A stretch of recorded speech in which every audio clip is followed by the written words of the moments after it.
ಕಲಬುರಗಿ ಜಿಲ್ಲೆಯ ಅಫಜಲ್ಪುರ ತಾಲೂಕಿನ ಗುಡ್ಡೇವಾಡಿ ಗ್ರಾಮದಲ್ಲಿ ಬುದ್ಧ ಬಸವ ಅಂಬೇಡ್ಕರ್ ಅವರ ಜಯಂತಿಯನ್ನು ಅರ್ಥಪೂರ್ಣವಾಗಿ ಆಚರಿಸಲಾಯಿತು ಮತ್ತು ಈ ಒಂದು ಕಾರ್ಯಕ್ರಮದಲ್ಲಿ ಹಲವು ರಾಜಕೀಯ ಗಣ್ಯರು ಮತ್ತು ಗ್ರಾಮಸ್ಥರು ಯುವಕರು ಸೇರಿದಂತೆ ಅನೇಕರು ಈ ಒಂದು ಸಂದರ್ಭದಲ್ಲಿ ಭಾಗಿಯಾಗಿದ್ದರು.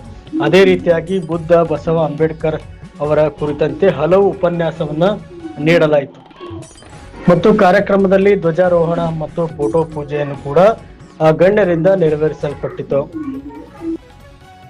ಮರೆಮಾಚಾರ್ಯರು ದಾಖಲೆಗಳು ನೋಡಿದೆ. 1946 ಒಳಗೆ ಬಾಬಾ ಸಾಹೇಬ್ ಅಂಬೇಡ್ಕರ್ ಬಾಂಬೆದಾಗ ಸೋಲ್ತಾರ. ಮುಂದೆ ಬಾಂಗ್ಲಾದೇಶ್, ಈ ಬಾಂಗ್ಲಾದೇಶ ಅವು ಭಾರತ್ನಾಗೆ ಇತ್ತು, ಅಲ್ಲಿ ಎಲೆಕ್ಷನ್ ನಿಂತು ಗೆಲ್ತಾರ. ಮುಂದೆ ಭಾರತ ಪಾಕಿಸ್ತಾನ ಅಂತ ಎರಡಾದಾಗ ಅದು ಪಾಕಿಸ್ತಾನಕ್ಕೆ ಹೋಗ್ಬಿಡ್ತದೆ.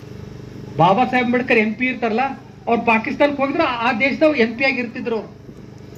ಬೇಡ ಭಾರತಕ್ಕೆ ಬರ್ತೀನಿ ಅಂತ ಬಂದ್ರು, ಅದು MP ಬಿಟ್ಟು ಭಾರತಕ್ಕೆ ಬಂದ್ರು, ಹೋಗಿ ಮನೆಗೆ ಕುಂತು ಬಿಟ್ರು. ಸಂವಿಧಾನ ರಚನಾ ಸಮಿತಿ ಆಯ್ತು, ಸಂವಿಧಾನ ಕರಡು ಸಮಿತಿ ಆಯ್ತು.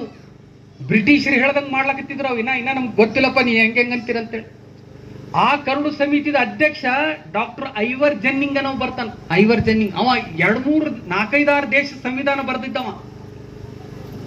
ಅದಕ್ಕೆ ಅವನಿಗೆ ಕರೆದ್ರ ಆಯ್ತು ಅಂತೇಳಿ ಅವನಿಗೆ ಕರೆದು ಚೇರ್ಮನ್ ಮಾಡಿದ್ರು. ಅವಾಗ ಅವನಿಗೆ ಬೇಡ ಅಂತ ಒಬ್ಬನೇ ಒಬ್ಬ ಧ್ವನಿ ಎತ್ತದ. ಯಾರು ಹೇಳ್ರಿ? ಆ ಐವರ್ ಜೆನ್ನಿಂಗ್ಸ್ ಇಳಿಸ್ರಿ. ಅವನಿಗೇನು ಗೊತ್ತು ನಮ್ಮ ದೇಶದ ಜಾತಿ ಪದ್ಧತಿ? ಆ ಐವರ್ ಜೆನ್ನಿಂಗ್ಸ್ ಏನ್ ಗೊತ್ತು? ನಮ್ಮ ದೇಶದ ಸಾವಿರಾರು ಭಾಷೆಗಳವ, ನಮ್ಮ ದೇಶದಾಗ ಸಾವಿರಾರು ಜಾತಿಗಳವ, ನಮ್ಮ ದೇಶದಲ್ಲಿ ಬಡತನ ಅದ, ನಮ್ಮ ದೇಶದಲ್ಲಿ ಅಸ್ಪೃಶ್ಯತೆ ಅದ. ಇದನ್ನೆಲ್ಲ ಅವನಿಗೆ ಗೊತ್ತದೇನು? ಅವನಿಗೆ ಯಾಕೆ ಚೇರ್ಮನ್ ಮಾಡ್ತೀರಿ ಅಂತಂತ ಹೇಳೋದು ಒಬ್ಬನೇ ಒಬ್ಬ ವ್ಯಕ್ತಿ. ಯಾರಂದ್ರೆ ಗಾಂಧಿ. ನೆನ್ಪಿಟ್ಕೊಳ್ರಿ, ಗಾಂಧಿ.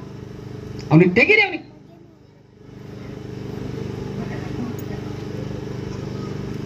ಅವನ್ಕಿನ 10 ಪಟ್ಟು ಜ್ಞಾನಿ ಬಾಬಾ ಸಾಹೇಬ್ ಅಂಬೇಡ್ಕರ್ ಹಾರ. ಗಾಂಧಿ ಅಂದಿದ್ದು ಈ ಜಗತ್ತಿನ ಬಡತನ ಉಂಡಾನ, ಈ ಜಗತ್ತಿನ ಅಸ್ಪೃಶ್ಯತೆ ಕಹಿ ನುಂಗಿದಾರ, ಈ ಜಗತ್ತಿನ ಜಾತಿ ವ್ಯವಸ್ಥೆ ಎಷ್ಟು ಕಠೋರದಂತ ನೋಡ್ದೋರದಾರ. ಓದೋದು ಬೇರೆ, ಅನುಭವಿಸೋದು ಬೇರೆ.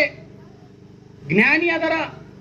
ಅವ್ರಿಗೆ ಕೊಡ್ರಿ ಅಂತ ಬಾಬಾ ಸಾಹೇಬ್ ನನ್ ಕೊಡ್ರಿ ಅಂತ ಹೋಗಿ ಬಾಂಬೆದಾಗಿದ್ರು. ಅವ್ರಿಗೆ ಮನಿತನ ಹೋಗಿ ಬರೀ ಯಾವ ಮರ್ಡರ್ ಮಾಡ್ಯಾನೋ ಫಸ್ಟ್ ಜಯಂತಿ ಅಧ್ಯಕ್ಷ ಆಗ್ತೀರಿ. ಯಾವನಿಂದ ರೌಡಿದ ಮತ್ತು ಇದು ಏನದಂದ್ರೆ ಈ ವ್ಯವಸ್ಥೆ ಏನದಂದ್ರೆ ಬಾಬಾ ಸಾಹೇಬ್ ವಿಚಾರಧಾರೆ ಅಂತ. ಇನ್ನ ಬಹುಶಃ ನಮ್ಮ ಕುರುಬ ಸಮಾಜ ಸ್ನೇಹಿತರಿರ್ಬೋದು, ಕನಕ ನಾಯಕರು ಅವ್ರನ್ನು ದಾಸ ಮಾಡಿಬಿಟ್ರು, ನೀವು ಕೊಟ್ಟು ಬಿಟ್ರಿ ಅವ್ರಿಗೆ. ಅರೆ ಕನಕ ನಾಯಕರ 169 ಕೀರ್ತನೆಗಳಲ್ಲಿ 69 ಕೀರ್ತನೆಗಳು ಹೈಜೆಕ್ ಮಾಡಿಬಿಟ್ಟು ಜಗನ್ನಾಥ ದಾಸರ, ವಿಜಯ ವಿಠಲ ದಾಸ, ಪುರಂದರ ದಾಸ ಅಂತ ಹೈಜೆಕ್ ಮಾಡ್ಕೊಂಡಕ್ಕೆ ಎವಿಡೆನ್ಸ್ ನನ್ನ ಕಡೆ. ಅದ್ರ ಬಗ್ಗೆ ಯಾರು ಕೇಳಲ್ಲ. ಇದೇ ಸಂಗೊಳ್ಳಿ ರಾಯಣ್ಣ ಬೆಳಗಾವಿ ಗೆಜೆಟ್ದಲ್ಲಿ ಸಂಗೊಳ್ಳಿ ರಾಯಣ್ಣ ಕುರುಬರವಲ್ಲ ಬ್ಯಾಡ್ರವಂತೆ ದಾಖಲೀಕರಣ ಮಾಡಿದ್ರು ಸರ್ಕಾರದಲ್ಲಿ ಕೆ ರಂಗಾಚಾರ್ಯ ಅವರು. ಅದ್ರ ಬಗ್ಗೆ ಯಾವನು ಮಾಡ್ತಾರೆ ಈಗ ಆಫೀಸಲ್ಲಿ ಅವ್ರು ಏನ್ ಮಾಡ್ಬೇಕು ಅದನ್ನೆಲ್ಲ ಮಾಡ್ತಾ ಇದ್ದಾರೆ.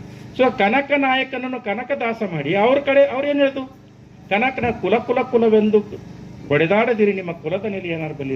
ಆದ್ರೆ ಇವತ್ತು ದಿವಸ ಕುರುಬರು ಎಷ್ಟು ಜನ ಮುಟ್ಟಿಸ್, ಇನ್ನ ಲಿಂಗಾಯತರು ಮುಟ್ಟಿಸ್ಕೊತಾರೆ. ಯಾಕಂದ್ರೆ ನಾವು ಬಸವನ ಅನುಯಾಯಿಗಳಪ್ಪ, ನಮಗ ಮನಸ್ಸಾಕಿದೆ, ಬರೀ ಒಳ ಚಾ ಕೊಡಂಬ ನಮ್ಮ ಬಸವರಾಜ ಅಣ್ಣನಂತವ್ರು, ನಮ್ಮ ಮಾಕಲ್ ಸರ್ ಅಂತವ್ರು, ಗುರುಗಳಂತವ್ರು. ಈಗ ಒಬ್ರು ಗುರುಗಳು ಭೇಟಿ ಆದ್ವಿ, ನಾವು ಯಾವ ಗುರುಗಳ ಹೋಗಲ್ಲ. ಅವ್ರು ಕರೆದು ಅಷ್ಟೇ ನೋಡಿ, ವೈಯಕ್ತಿಕ ಏನಾದ್ರು ತುಂಬಾ ಪ್ರೀತಿಯಿಂದ ನೀರು ಕುಡಿಸಿ, ಚಹಾ ಕುಡಿಸಿ, ಆತ್ಮೀಯತೆ ಮಾತಾಡಿ ಎಸ್ ಸಮಾಜ ಯಾವ ದಿಕ್ಕಿನಂತ ನಡೆದ ನಾವೆಲ್ಲರೂ ಕೂಡ ಈ ಸಮಾಜದಲ್ಲಿರ್ತಕ್ಕಂಥ ಅನಿಷ್ಟ ಆಚರಣೆಗಳಿಗೆ ಇದಕ್ಕೆ ಇವನ್ನು ತೊಡೆದು ಹಾಕಿ ನಾವೆಲ್ಲ ಕೆಲಸ ಮಾಡಬೇಕು, ಸಾಕಲ್ರಿ.